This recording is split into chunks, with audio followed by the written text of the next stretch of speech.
Hey folks, what's up? This is Adam here, I Can't See a Guy. Welcome to the Movie Vault. Okay, going back to reviewing horror movies. I've been reviewing Disney films lately because I've been in the right mood to review Disney, because everyone knows that Disney is a big part of my life. Well, it's a big part of everyone's childhood.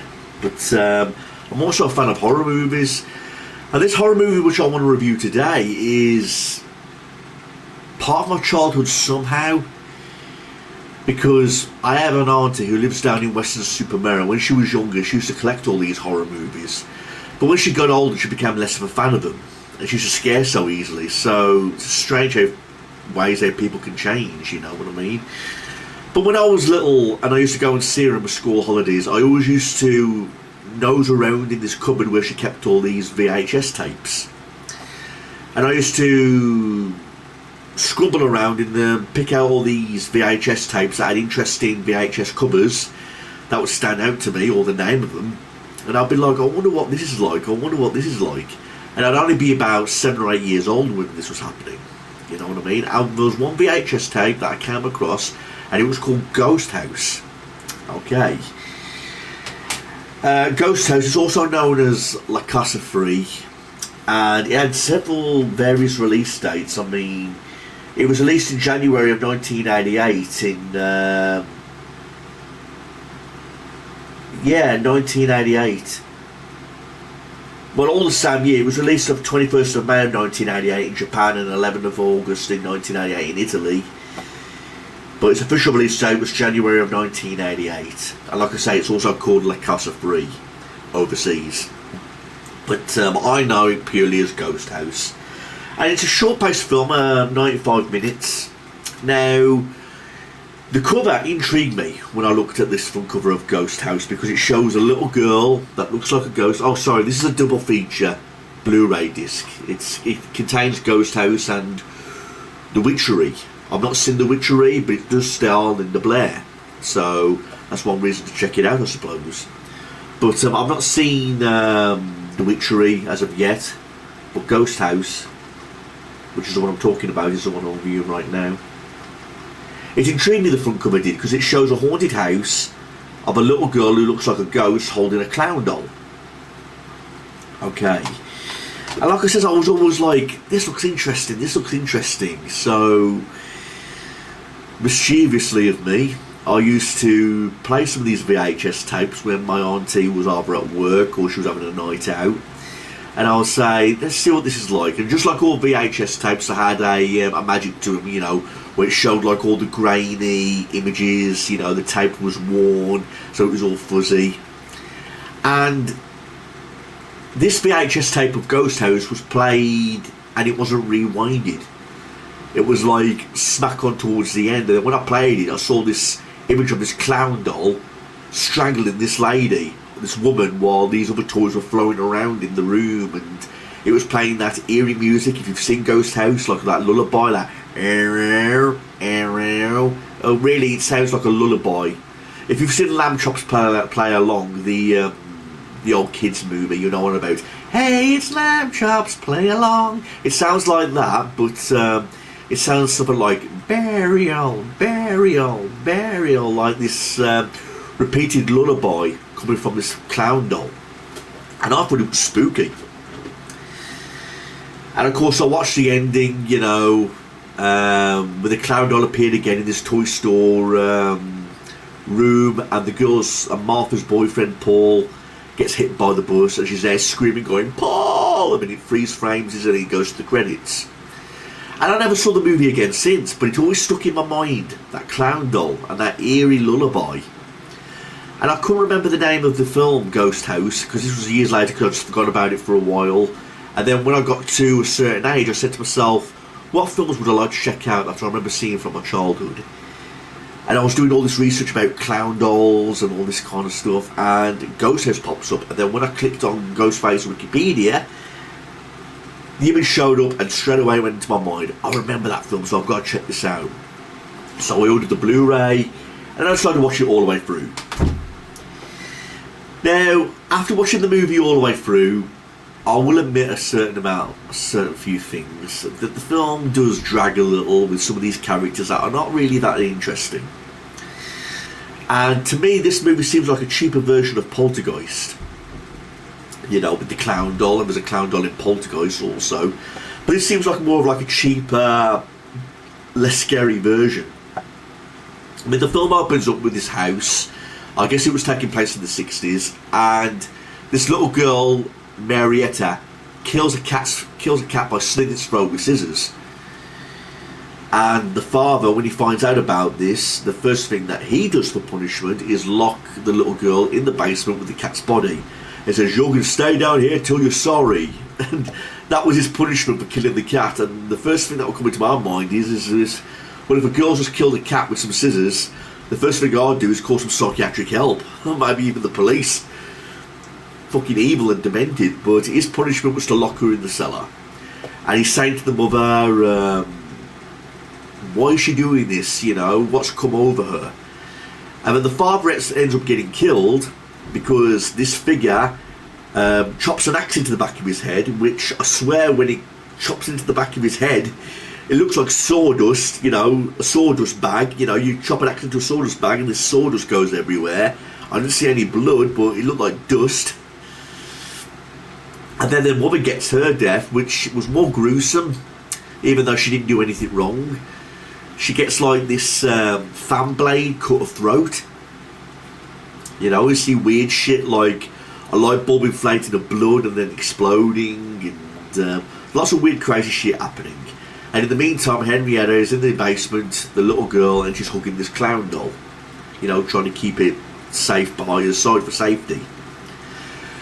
Then the film skips on to the future. We get introduced to these two characters called Paul and Martha. Paul's got this radio, and then on the radio, while he's playing it, someone's calling for help, and he wants to investigate who's calling for help.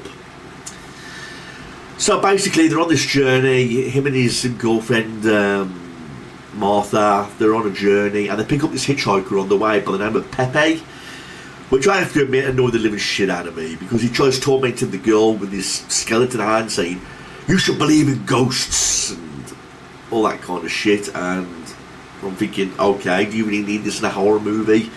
So he ends up getting dropped off, and we don't see him until later on in the movie. And then the two proceed to go on to this house, which when they get there, there's already another couple there.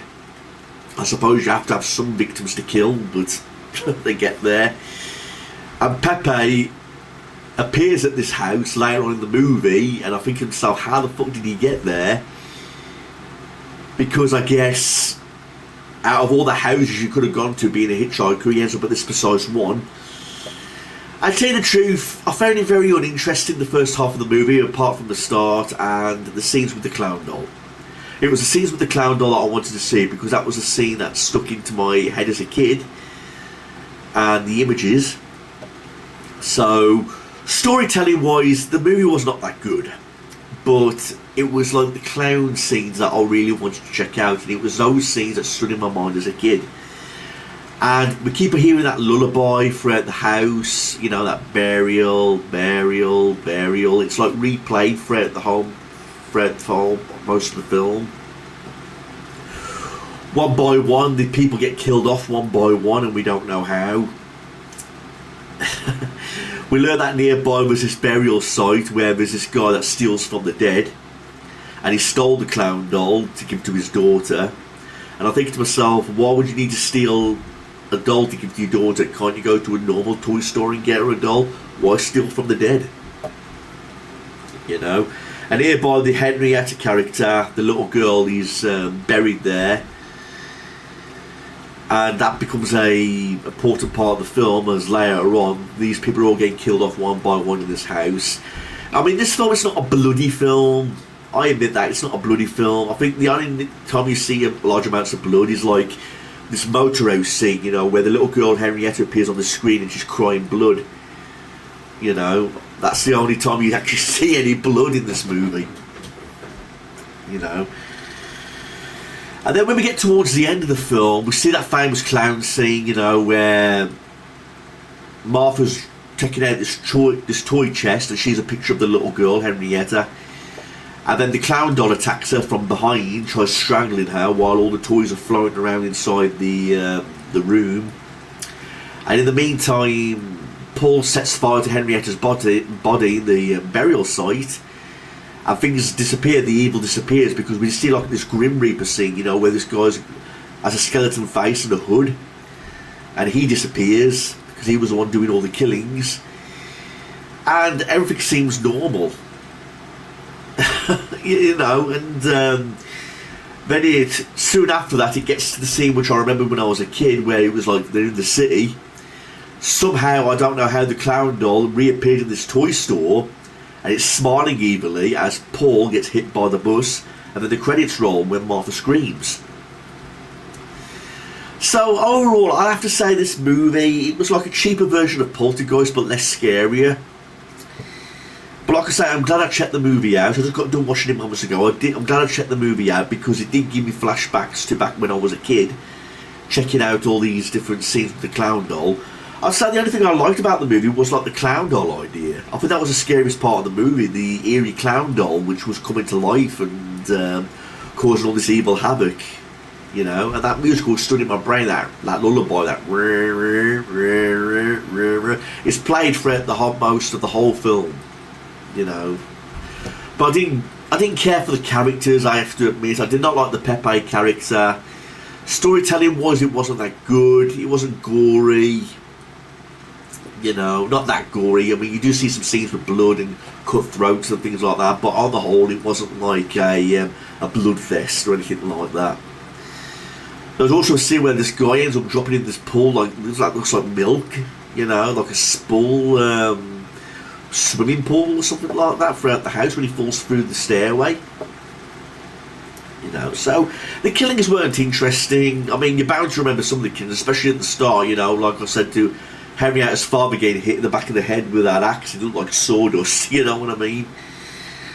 So, I didn't care for any of the characters. The killings were memorable, but not that good. I only like the idea of the clown doll, you know, and that's all I've got to say. That was a scene I remember when I was a kid, checking it out on VHS for the first time, where it was all grainy and fuzzy. That memory always stuck into my mind as a kid, and then, I mean, when I found out it was this movie called Ghosthouse, I rewatched it, but this is Blu-ray, remember, so I got more of a clearer sight. I am intrigued by checking out this second movie. I think it's called La Casa 4. It does star Linda Blair and David Hasselhoff in a movie called The Witchery. So that is one thing I'd like to check out. I mean, believe it or not, I got this cheaper when I got like the dual edition. Ghosthouse alone was pretty expensive, but I don't know. But it came out in the best era of my favourite horror movies, '88, which during that time, I think horror movies were the best. They were very dark and over the top. And believe me, this movie is over the top. It is crazy. So many bad effects in this movie. But like I say, if you're like into the Poltergeist movies, you won't give this movie a second thought. Don't get me wrong, I'm not overwhelmingly disappointed in the movie. I'm glad I checked it out.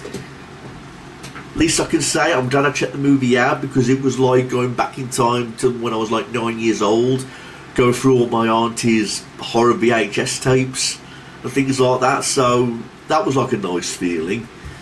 It took me back. But it's one of those films where you see the main killing parts and the clown doll, which you want to see, but then it makes you want to fast forward the film to get to the good bits. And when you're doing that in a film, there's something wrong, because you're meant to enjoy a film from start, middle to finish. You know, if you're watching a film where you feel like you've got to fast forward it, or pause it to take a piss, or pause it to order a pizza, or anything like that, but you know there's something wrong. And believe me, there's a lot of things wrong which makes you want to do that. So it's not a movie I'd watch again. I mean, would I watch it again for shits and giggles? Maybe. But you've got to be in the right mood to watch a movie like Ghosthouse. You know? But I'm glad I checked it out. It was one of those films that I remembered from my childhood and I wanted to re-check out again. So it was a nice thing. But overall, it wasn't a fantastic movie. But I didn't hate the movie either. It's kind of meh. You know, you've got to be in the right kind of mood to watch a movie like Ghosthouse. But that's all I've got to say, everybody. Please check this movie out. Again, I won't recommend this movie for everybody.